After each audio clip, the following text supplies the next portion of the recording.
Hi everyone, welcome to our webinar this afternoon, The Sound of Music in the Montessori Classroom.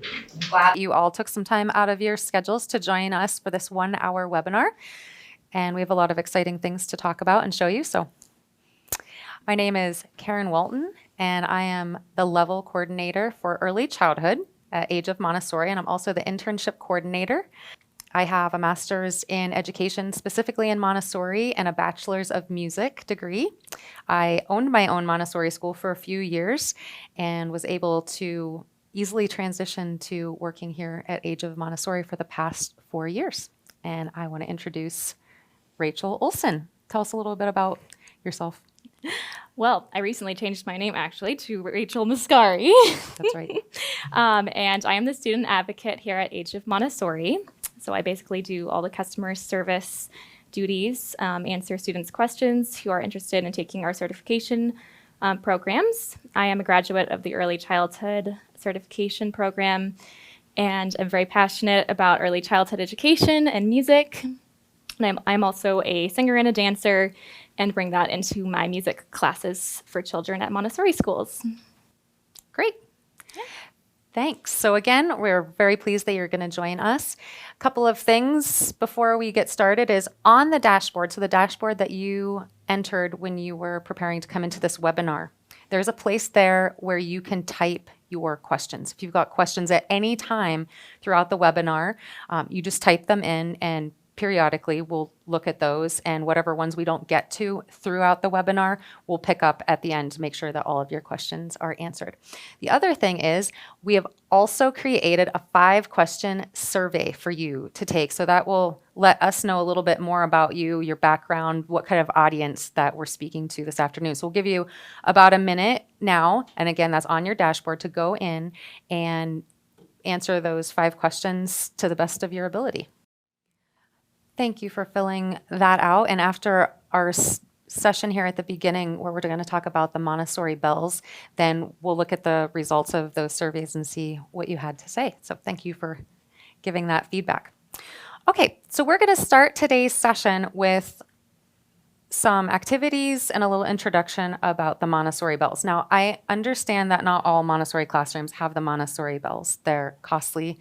Sometimes it's a spacing issue, or maybe the teacher isn't comfortable musically enough that they feel that they can have them yet. So we're going to talk a little bit about it, because you might find that your school is the recipient of a grant, or someone donates a set of them to your school, and all of a sudden you've got these beautiful Montessori bells, which you can do so much with. I do want to let you know, if you don't have the Montessori bells, there are alternatives. For example, you would need to buy something like this. These are just simple handbells, and to do some of the activities like matching the bells and different things, you would buy 2 sets of them. So these are very cheap, $20 to $30. You could buy something like this. So they're pitched, and you can set them up just like the Montessori bells, but in the interim, if you didn't have the Montessori bells, you could buy something like the handbells. Before starting any bell activity, you want to check your bells and make sure they are in the correct order.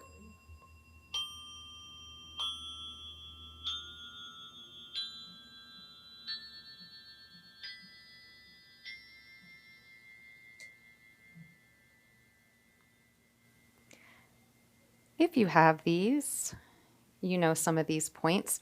You never want to touch the dome of the bell. Definitely don't want to use any kind of polish on them. The only thing that you would polish them with is just a clean, soft cloth. The bells, if they're moved off of your bell table, they would be picked up with the pedestal and a hand under the base, and walking, of course, slowly and carefully wherever they would go in the Montessori classroom. So that's the first thing. So just gentle and gently placing it back.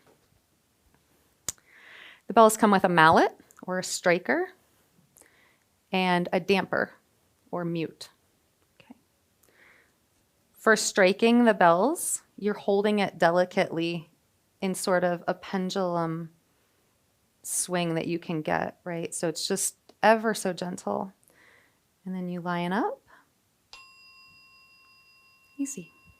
And then all you need to do is, there's a piece of felt here, and you could touch it to the side, or you can touch it to the bottom of the dome, and it will mute the bell So that's kind of it. Like I said, you just want to treat these with great care and respect, just like anything else in the Montessori classroom, and just not touching the dome, not putting any kind of polish on them, really emphasizing, you don't want the children to unscrew these knobs. That would be for you if one got dropped and dented, and then you could replace the dome, but just being very, very careful.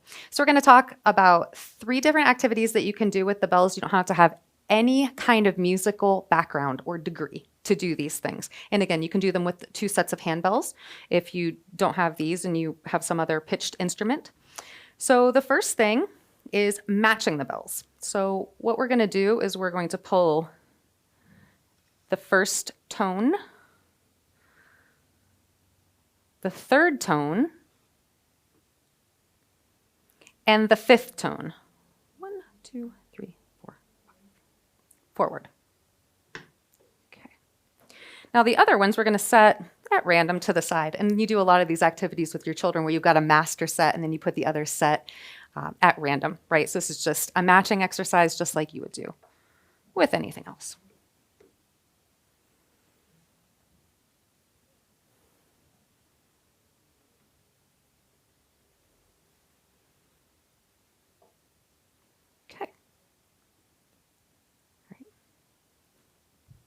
Can involve a child with this lesson, but I'm just going to show you the audience out there. Okay, so matching the bells.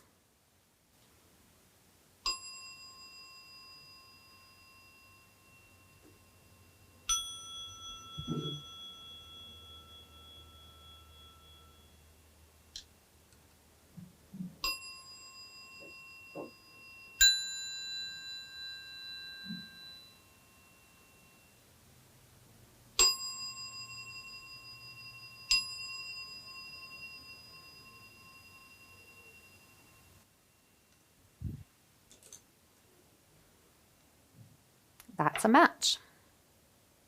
Of course, you're going to proceed with the other 2 in the same way, always striking the first one and then the match you're going for.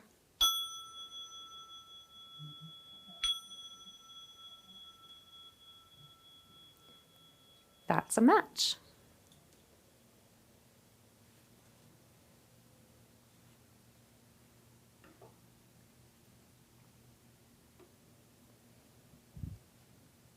So if we did it correctly, the last 2 will match. That's a match. Simple, right? And so of course, you can, mix them all up. You can put them on different sides of the classroom. You're just going to leave, you're not going to move the white set off of your Montessori bells table. It's the brown ones that do the moving about. If you're not comfortable with moving them to different areas of the classroom, then you just leave them here.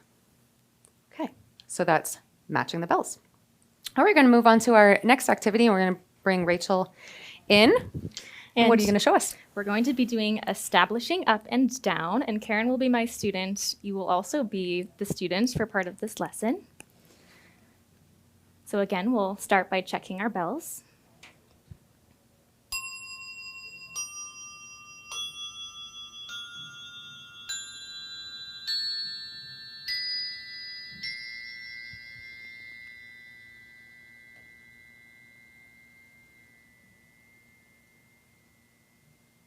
And now we can begin.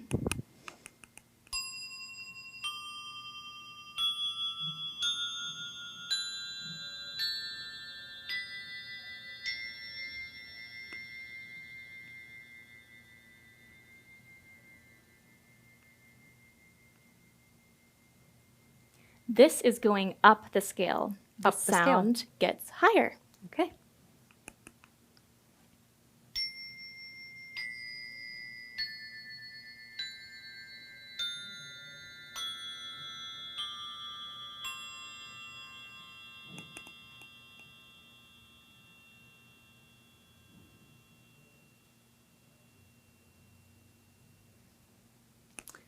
This is going down the scale. The sound gets lower. Down the scale. Okay, so we're going to play a couple of games, and this first one will involve the audience. So I'm going to play the scale, and you may write in the chat box if the sound of the bells is getting higher or lower.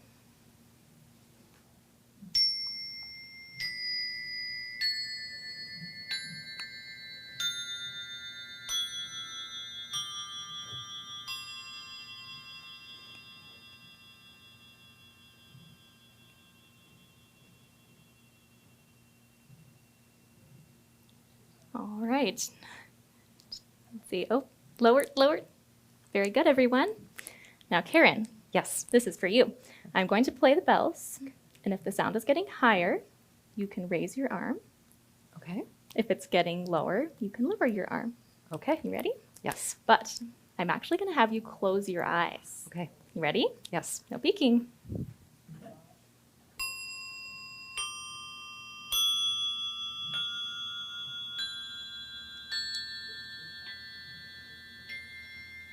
Thank you, Karen.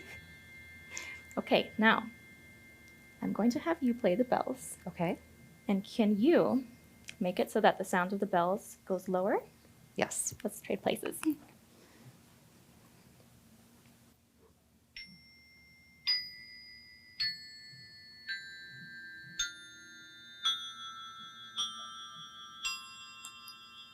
Very good.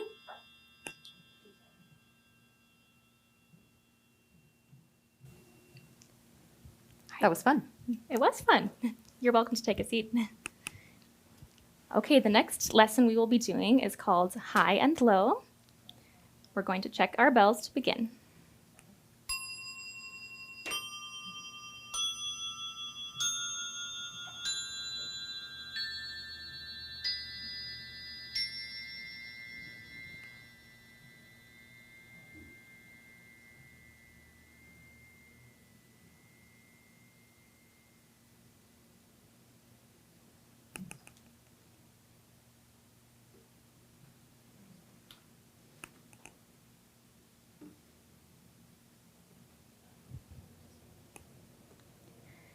This is low.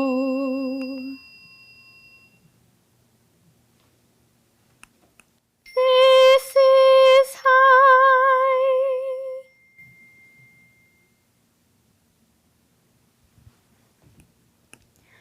What is this? This is low.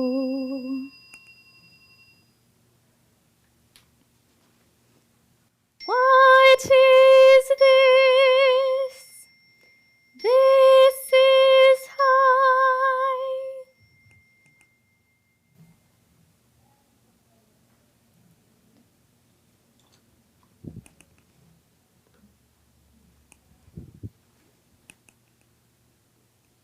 Right. So very simple, but a fun lesson to show. Those 3 lessons might be plenty for you. So you just have to know your comfort level. Of course, this is all of the lessons that can be done with the Montessori bells the Montessori teacher can learn. But if you want to take it a step further, like I said, depending on your comfort level, you can do naming the pitches. So each of the pitches has a name. There's a letter name. If you're a musician, the musical alphabet is A through G. There's also what's called solfege. So that's do, re, mi, fa, sol, la, ti, do.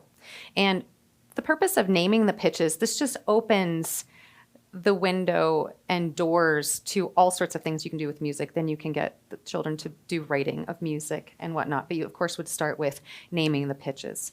So you can do a simple activity. You can pull those same 3 that you did for matching the bells, the first, the third, and the 5th pitches. This is do. You can play do. This is what do sounds like.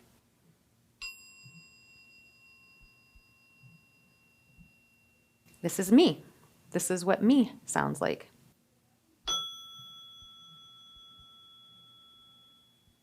And this is so. After which you can do a 3-period lesson, and you might get questions from children. Do. Here, we have a lot of wildlife and a lot of areas where you're watching from. You have wildlife. Do. Oh, it's like the deer. It's like that song, right? Or me. Me? No, not me. M-I. So you might get questions, and just will bring up maybe some nice conversation. And like I said, depending on your comfort level, you can go from there. And I just wanted to show you what you might do following naming the pitches and then going on to establishing some music writing. So there's a book like this. It's manuscript paper. It's just blank, plain music writing paper.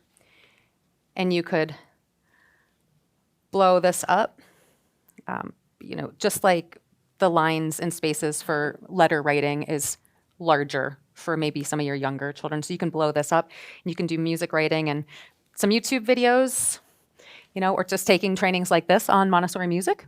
And you're on your way to endless things that you can do with the Montessori bells. And we've hardly scratched the surface, honestly, on the Montessori bells. So we're going to talk about some general music topics. And the first thing is listening to music. So just listen, not singing, not playing, just listening to music. And Rachel is going to talk a little bit to that point, Rachel. Yeah. So if you think about listening, it's the very first thing that children do as babies. It's how the foundation of all of our language comes about. Even just learning language itself is musical. You're learning, the different sounds of each letter. You're learning the different intonations that have different meaning. And from that, you can kind of figure out what your parents are trying to tell you, if they're mad, if they're upset, or if they're kind, gentle, warm. Now, something that is important to us for Montessori teachers is to assist the children's development of listening in the classroom. And something that we're already doing with the lessons is we are gradually, as they go through the lesson sequence, they are, with each lesson from the very most basic to the more complicated, are slowly building their ability to concentrate. And this also applies to listening. So it is our job as Montessori teachers to cultivate the ability and length of time the children can listen and concentrate. In the environment, the adult plays an important role in helping the children learn how to listen. The adult has to set an example of listening to the children and an example of speaking quietly. It is also important that the adult does two things to help extend the time that they are able to listen and concentrate. The adults must match the materials and their presentations to the level the children are at, and must not ask them to listen or concentrate beyond their capacity to do so. This rule is often violated in circle time when, especially if you have a younger group, it's important for your circle times to have a lot of movement, a lot of engagement, and to just not push them past to where they're able to go with their ability to listen and concentrate in circle, because we want them to feel successful. So maybe you have one circle time that you do with your younger students, your 3 and young 4-year-olds, and that one is more engaged with movement and activity. And then you have perhaps a circle time for your older children, your kindergartners, where you're getting into, more discussion-based topics that they can listen and learn from. Children learn best by being involved in materials and participating with movement, and eventually we can bring in those other topics as the children are ready to listen and take that information in. There are other useful classroom procedures for encouraging listening. One is the quiet ring of a bell to bring awareness to the children of the noise level in the classroom, right? So in classrooms I've worked at, we've used those little wooden boards that have kind of like a metal bell on them that you can strike, or you could use a Tibetan singing bowl. And you could do a lesson at this at circle time, explaining that when we ring this during a lesson period, it's time for all of us to kind of stop our activities and just listen and tune in. How's the noise level in the classroom? How is my voice? Am I using a quiet voice? Just to bring awareness to that. And a third process that encourages listening are the lessons of grace and courtesy. These are not just for the primary children. They can be used in the elementary classrooms as well. And one of the best things we can do to encourage listening is by showing the children what to do rather than what not to do. So if you were taking out an elementary class on a field trip, you might want to do some skits to show them what's the right way to behave in public when we're together. Perhaps they're going to a hot springs. We have a lot of hot springs here in Montana. That might be a field trip that you take your students out on. You might want to talk about beforehand how this is an environment where people are trying to relax and have a good time, and perhaps do a little skit about what not to do at the pool. So you could kind of say, What's wrong with this picture? You could run around the classroom, kind of yell, pretend to jump in the pool, and that might just bring a little bit of humor to the situation that maybe that's not the most appropriate way we could act at the hot springs. And then that way, when you get to your field trip, you can kind of bring that up. So starting with those introductory listening things, even though they're not necessarily directly musical, is just an important foundation for listening to music then later on. Exactly. Speaking of listening to music, I love music, obviously, and so does Rachel, both very musical. And in classrooms I've worked at, in the classroom I had owning my own school, I do classroom observations so I can hear background music in the classroom at times. I get a lot of questions. What is appropriate background music? So I would say that something with a slow tempo and adjusted at a low volume is probably going to be the best if it's just ongoing throughout the work period. I've had some people, they like really vigorous and maybe some salsa music. Probably not the best music to choose during the work period, though it's inspiring and it's got a good beat and it might be your favorite kind of music. Maybe save that for a different time, a transition time. Or cleaning tables at the end of the year. Or cleaning tables at the end of the year. So you can also use background music for transition times. Maybe you don't have any music going in the Montessori classroom during the work period, but when it's time to clean up, maybe you do ring a bell like Rachel was talking about, and then put on some music for a minute or two while the children are going on to whatever you do next, afternoon circle time, recess, etc. Any experiences you have with background music? Yeah, well, just a thought that came up. You want whatever music you choose to reflect what you want the children to be doing. So if it's salsa, if it's fast-paced, energetic music, that might encourage a little bit of fast-paced, energetic movement from the children. Right. But if you do more like spa music, that's kind of my go-to, or harp, flute, that can be lovely to help children to just calm down and focus. And I try to think, how would I be able to focus if I was doing something academic or very focused? Would this music help serve my concentration or not? That's kind of my criteria that I use. Perfect. Someone had asked in the chat, how much time should I spend on music on a daily basis? I just think the word daily is key, whether you're maybe not necessarily singing, or you're doing finger plays, or you're maybe listening to music. You don't have to sing. You can put on a recording that someone else is singing. They do the singing for you, but you can still teach songs and learn songs in that way. So I think it's more the consistency and the routine of doing music daily. And I don't know. Had the helper of the day would be the calendar and the weather. And they also got to pick the first song of Circle. So you could kind of tell after half a year, which were the favorite songs. They would get chosen a lot. You can also incorporate listening to music in different units. Maybe you're studying movement, ballet specifically, birds perhaps. All of this can interweave, and you might then weave in a book which is based on the ballet of the Firebird. You would incorporate this book and talk about that, talk about the characters. So ballet, birds, music, all of that can be, and for example, it's just an example of a unit where you could use the story of the Firebird. Another example that I have is you might be studying Australia. And Australian animals are fun, right? The kangaroos and all the different snakes and poisonous things that live in Australia. But you might also focus on the musical aspects. And you don't have to play the instrument and be proficient in the instrument to be able to show it and talk about it. So the didgeridoo. So this is a book on the didgeridoo. It actually comes with a CD. So again, you don't have to be a proficient didgeridoo player. You just play the CD, and then the children can hear it from a professional. And then I got this on Amazon. And so here it is. The didgeridoo, it's huge, right? And you just blow into it if you're proficient, of which I am not. And you can talk about it, and on you go. That's amazing. Do you have any examples of unit-related music, Rachel? Yeah, so my husband and I have an extensive collection of instruments, which we don't really play all of them, but I do like to bring in different instruments to the classroom.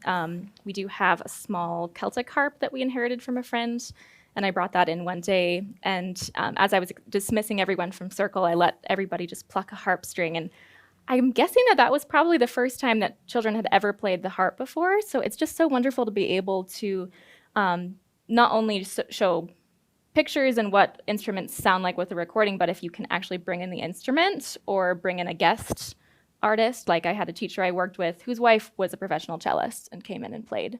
You could, if you know any musicians that are friends, they could come in and play for the students. That's one of my favorite things to do. That's great. And then lastly, when we're just thinking about still listening to music, using different media. Of course, I feel like CDs are almost on the out, right?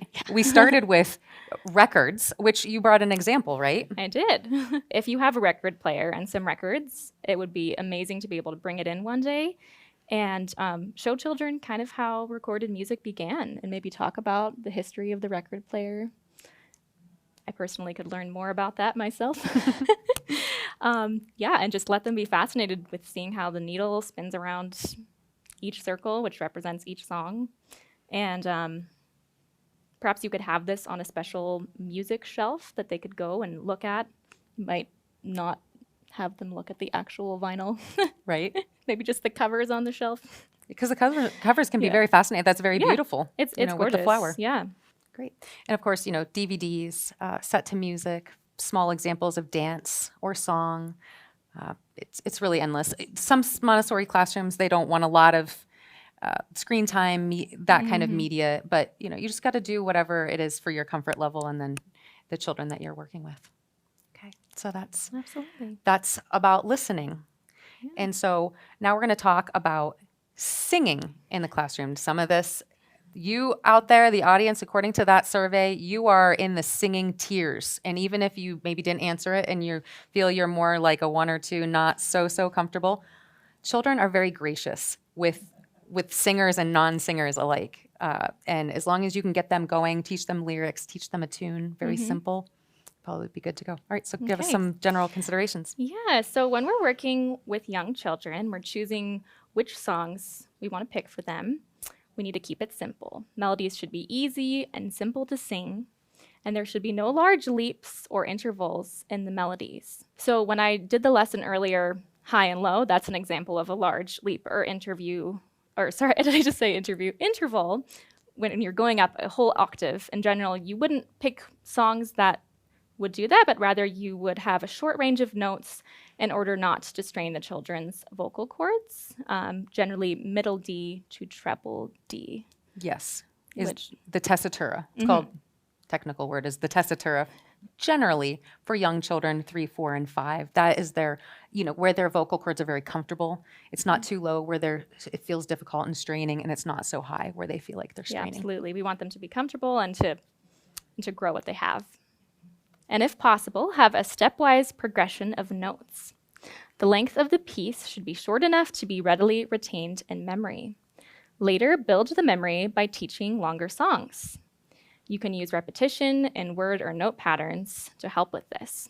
If you're singing ballads, usually the adult sings the verse and the children sing along with the refrain or chorus. Now, if you are teaching a ballad and you want the children to learn the verses, what I like to do is break down the words by having myself repeat a line. This means I'm doing the line, and then I have them repeat it. It's called the copycat game. And sometimes you can even break it up into very simple chunks just to make it fun and engaging, So say you're teaching jingle bells, you could say jingle, jingle, bells, bells, and then, teach the rest of the words. And we want children to be successful at the songs that we teach them. It's so important to build a repertoire of simple songs and melodies, and a collection of melodies that can be easily played on the bells or tone bars. I know I love going to the bells and trying to find melodies that I've learned. It can be super fun. So we want children to experience the pleasure of the production of music, both from their own compositions and the familiar tunes they sing with their classmates. The repeated experience of singing this repertory of songs builds community spirit. It also helps the children acquire the ability to sing on pitch, and it builds up auditory memory. So now I'm going to teach you a song. You may or may not already know this one.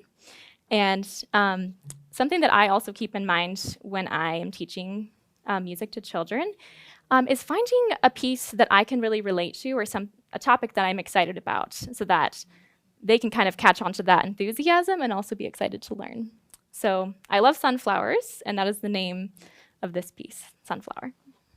So typically when I am teaching a song, I sing through the entire song once, perhaps twice through, and then I break down the lyrics in the same way that I was explaining with my turn, your turn, and then we go over the piece one more time. So that's what we'll be doing today.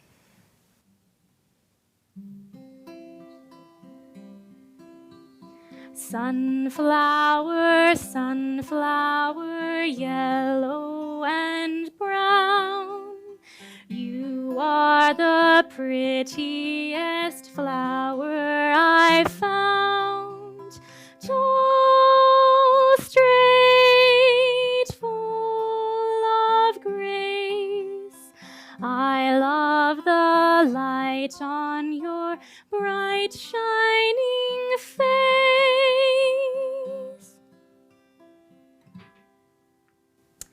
Okay, now we'll go over the words. Sunflower, sunflower. Yellow and round. You are the prettiest flower I've found. Tall, straight, full of grace.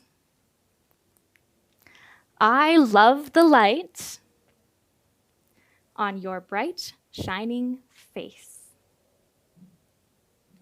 All right, let's sing it all together.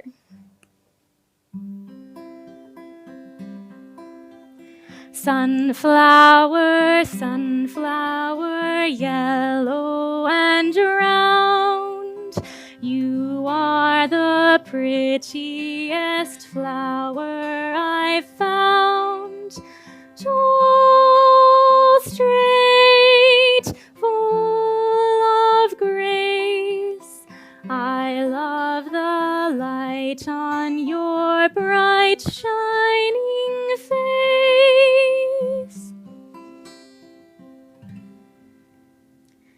And at this point with the children, what you could do is repeat, have them repeat each line of the song with the melody. So you could sing, sunflower, sunflower, and so forth. All right, so I hope you enjoy using that song in your classroom. Right, now we're going to teach you a song, but it's not so much of a singing song, and it doesn't require playing the guitar. And so this one, again, you can give them as much information as you want, the children. It originated in Africa. It's got, words that aren't in English, so it's got an interest factor, and it's also got motions. Okay, so we're going to teach you the motions first that go along with the words. There's 3 sets of words, so simple, and it does have repetition, right? The things that Rachel was talking about when we talk about singing and ways to teach a song. All right, so first is room, soom, soom. Room, soom, soom. And the motion for that is room, soom, soom. Room, soom, soom. So you out there can be doing this. You'll have possibly 2 songs learned by the end of this webinar. All right. The next set of words is gooly, gooly, gooly. Gooly, gooly, gooly. And then the motion for that is gooly, gooly, gooly. Gooly, gooly, gooly. And the third set of words is arafi. Arafi. Arafi. Arafi. Easy, right? Love it. Yeah, easy. Okay. So I'm going to sing the whole song in its entirety, and you know it, so you can sing along. But then we'll teach you out there little bits at a time. This is how I would do it with a group of students in my classroom. All right. Room, soom, soom, room, soom, soom, gooly, gooly, gooly, gooly, gooly, room, soom, soom, arafi, arafi, gooly, gooly, gooly, gooly. And this is a great song where you can do different volumes. Quiet, don't want to do too loud. You can do different tempos. You can do it very, very slowly. And then the children, of course, love it when you do it like as fast as humanly possible, right? Okay. But this is how I would go about teaching them. Okay. Kind of like what Rachel was saying. Room, soom, soom. Room, soom, soom. Gooly, gooly, gooly, gooly. Gooly, gooly, gooly, gooly. Room, soom, soom. Room, soom, soom. Arafi, Arafi, Arafi. Arafi. Gooly, gooly, gooly, gooly. Gooly, gooly, gooly, gooly. Room, soom, soom. Room, soom, soom. I think the most challenging part of doing it that way is you have to keep track of where you're at in the song, where you're at rhythmically and where you're at vocally. All right, and then we do it one more time for you all together. You out there, you're doing the motions and you are maybe or aren't singing. We won't know because we can't hear you. All right. Room, soom, soom. Room, soom, soom. Gooly, gooly, gooly, gooly, gooly. Room, soom, soom. Arafi, Arafi. Gooly, gooly, gooly, gooly, gooly. Room, soom, soom. All right. There you have it. We're going to share with you some song collections. Of course, there are like thousands of song collections. We're going to share with you some of our favorite song collections. Yes. Do you want to start? You've got an impressive pile of song collections. I know, this is quite a stack. So I love having books that incorporate movement with singing, that have, a lot of hand games and verse, like poetry that you can do with children. So you'll be seeing that in a lot of these collections I have. So I have a collection called Poems, Songs, and Stories by Windstones Press. I only have spring, winter, and autumn. I guess I don't really teach as much in the summer, so that's why I happen to have those three. So here's spring, here's winter, and autumn. And these ones have stories, they have verses and music with the music notes, so you can learn all the different songs. So those are a joy. I like just usually incorporating little bits and pieces from these books. Another one I have is A Child's Seasonal Treasury, and this is written, compiled, and illustrated by Betty Jones. This one has a lot of great seasonal activities in them and crafts. It even has a few recipes. So I always love in music units being able to incorporate with the songs that I'm teaching the children, activities in the classroom. So with the sunflower song, I might bring in a giant ripe sunflower head that's full of seeds and teach the children how to tweeze with it. And we might get pine cones and roll them in peanut butter and then, roll them in the sunflower seeds and put them out as bird feeders, and then also incorporate perhaps painting paper plates and cutting them so that they look like sunflowers. So this can give you some good inspiration for that. Here's another one called Movement, Journeys, and Circle Adventures by Nancy Blanning and Lori Clark. So these have, again, it's organized by season, but I'll just kind of open up to a page here to an autumn movement journey. So these movement journeys, they are sometimes up to 4 pages in length, so they can be actually quite long. But what you can do with the children is teach them in small chunks, so that eventually, maybe over the course of 2 weeks, they know this really long kind of circle movement journey with movement and song, and it's just a great joy.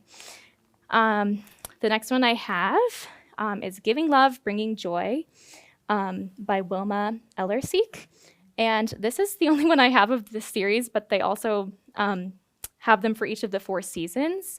And these are actually just for the most part, they are finger plays that you can do with your hands to demonstrate. You're basically, it's a really wonderful series because you're animating things that you're observing in nature. You might be animating a flower and the little beetle that comes up and finds the flower and rocks on the flower. And when I do those ones, I just find that the children are so captivated and they love them. So that's a great one.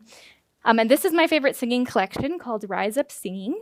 So this is great if you play guitar because it does have, I think it's, what is it called, like a short sheet when they have the chords just kind of written kind of very small beneath the lyrics. So you'd have to know the song. So you would have to know the song for sure. And there are actually a lot of songs in this book that are kind of from a different era, so I don't know all of them, but I always love pulling this out and finding great treasures to sing. And it's to the children. organized Yeah. by category. Yes, it is, and it's alphabetically organized, so it does help you find the songs that you're looking for. So, And if you don't know the song and you're really loving the lyrics, just by reading this book, you could YouTube it or find it on the internet, right? absolutely, yeah. And then download just the tune. A couple of other additions to those things. You might not have ever thought of this, but when yard sailing, it's way past yard sailing time here in Montana. But if you live in a region where yard sales happen all the time, you might find these great old books. I mean, these are old books. These are 1920s, 1940s type books, but they have very beautiful and this is called flower thoughts. And it's just, again, maybe not be able to YouTube this particular song, but if you've got another teacher, another person, if you're not musically inclined, that could play the tune for you a couple of times and come in and teach it to the children, it would just be really nice to just keeping songs alive.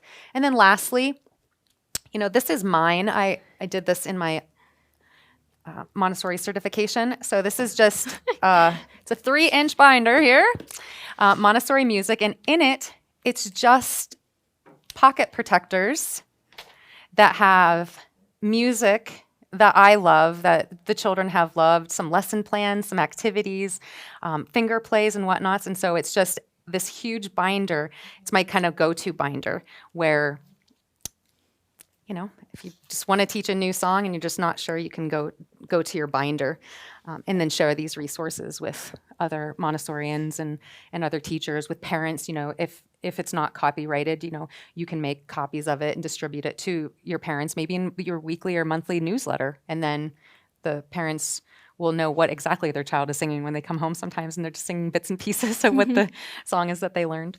Anything else on that front? Thank you for sharing your resources. Absolutely. There is another song collection that I couldn't find for today, but it's called We Sing, spelled W-E-E, and there's a lot of really cute and clever songs for children, especially elementary age students.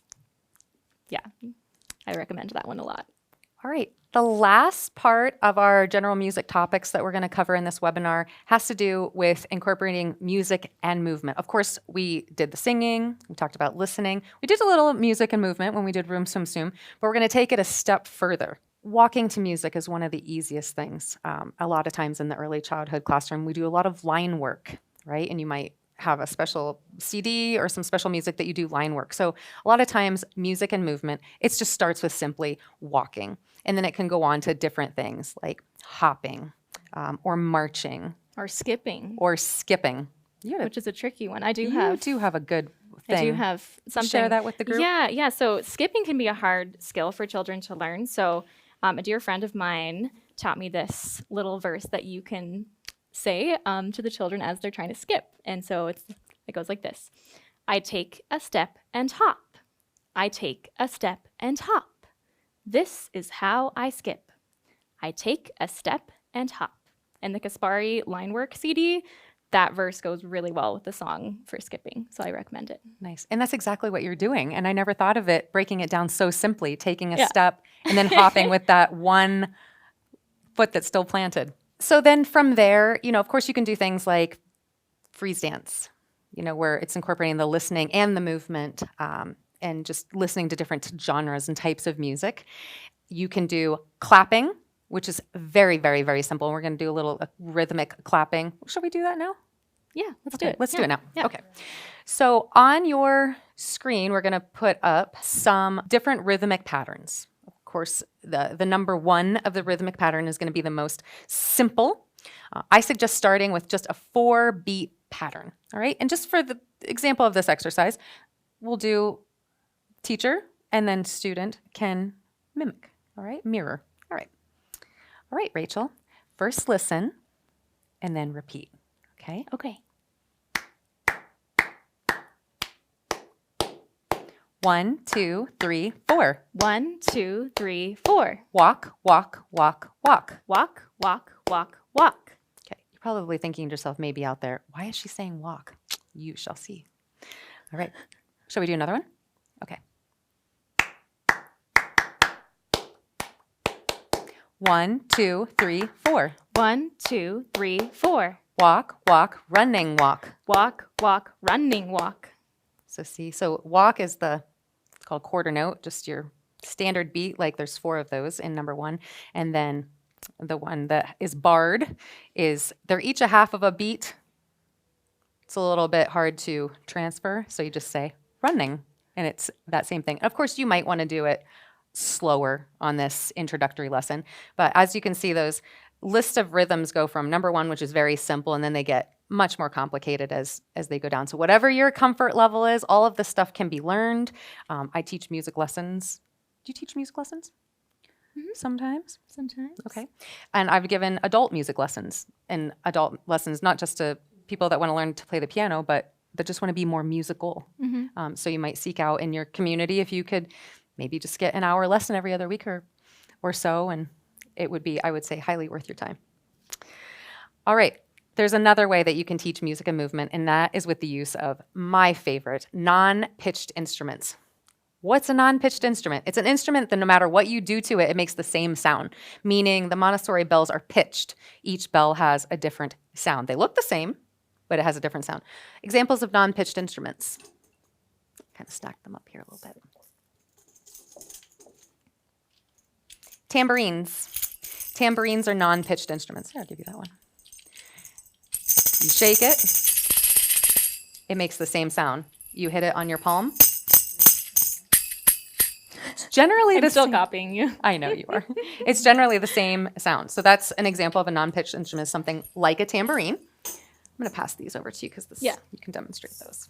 All right, and then you could get egg shakers at your local music store. I got this one at my student's garage sale for a great bargain of $1. No matter which way you turn it, it sounds basically the same. So would you like to pick a color? Sure. Karen? Okay. All right, we're going to do a copycat game, and I'll lead. Okay.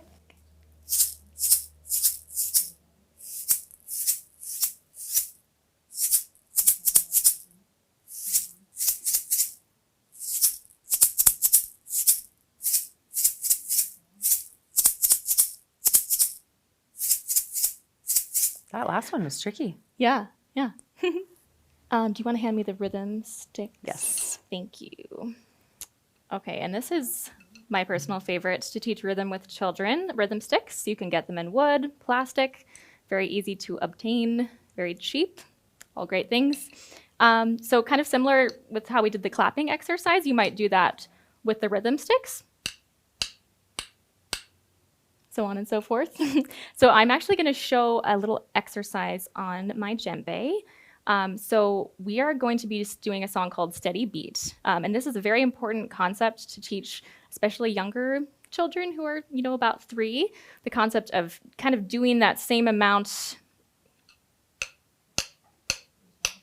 of time in between each note. Often you'll hand rhythm sticks to a group of children and they'll kind of all be doing their own thing. So this song can really help with that.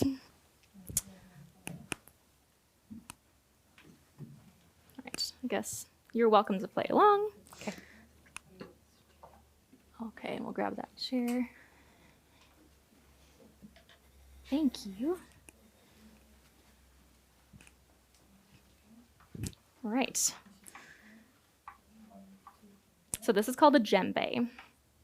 Has a very big sound that you can temper depending on where you play on it. So we'll just get started with our song. Beat, beat, steady beat. I can tap a steady beat. Beat, beat, steady beat. You can tap a steady beat. Beat, beat, steady beat. We can tap a steady beat. Stop. And you can repeat that a few times at the beginning of your rhythm exercises with the children, and eventually it will really help them to develop their steady beat. And that is all. So tambourines, shakers, rhythm sticks, drums of any kind are all examples of non-pitched instruments. I mean, it's endless. Castanets, claves. Those triangle bell. The triangle. The triangle, yeah. It's simple. Yeah. So again, good things that you can build up in your classroom. The investment can be quite small to get things, egg shakers, depending on how many students you have in your class, you could get enough of these for each child. Same thing, rhythm sticks are, or even just a bulk set of drumsticks. That will serve the same purpose.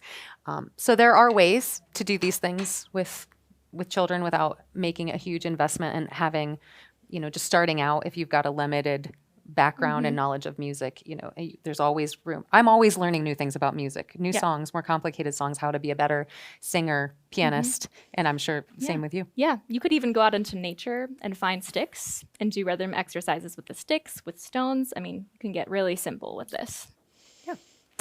Okay, I'm going to look at your questions. What is the best starting place to seriously dive into music from a Montessori-inspired homeschool perspective? That is a great question. I think you're doing the right thing right now by attending like this, a webinar. And we did a webinar, Age of Montessori did a webinar a few months back that was focused on music as well, that we might have archived. Yeah, some suggestions. I think a great resource is Kinder Music.